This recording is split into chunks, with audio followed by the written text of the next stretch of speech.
দ্বিতীয়ার্ধে খেলা চলছে সুপ্রদর্শক মন্ডলী। রংপুর পীরগঞ্জ এক, অপরপক্ষে নাটোর আওয়ারেজ ফুটবল একাডেমি 2। বিশেষ করে আব্বাস এবং শাওনের গোলে তারা অগ্রগামী। প্রতিপক্ষ ওমর স্যারের গোলে কিন্তু ব্যবধান কমেছেন। আর একটি শট, গোলরক্ষক নেহালকে অবশ্য এ ধরনের শট থেকে প্রতিহত করা সম্ভব নয়। বাদল থেকে আব্বাস আব্বাস আব্বাস আব্বাস শট করে পড়তায় আব্বাস থেকে বন্ধ করে তালা রেফারি।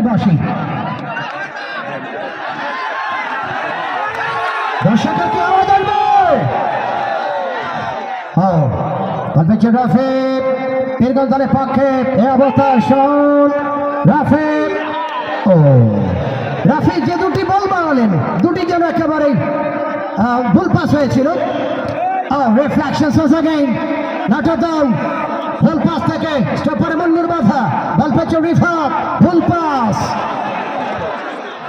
লেপিংগার বারবার বল পেয়েছেন ডেজারম্যান বাদল, টিম ক্যাপ্টেন আওয়ারেজ ফুটবল একাডেমি নাটোরের কাছে গোল্লা।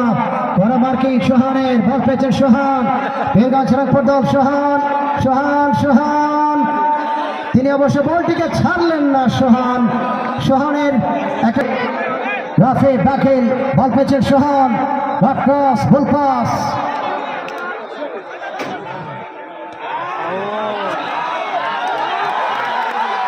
থেকে অবস্থান নাটোর দল, আবার সেই গোলদাতা এক ক্রস করেছেন তিনি, বল পেয়েছেন টোটাল বিপদ অবস্থায়।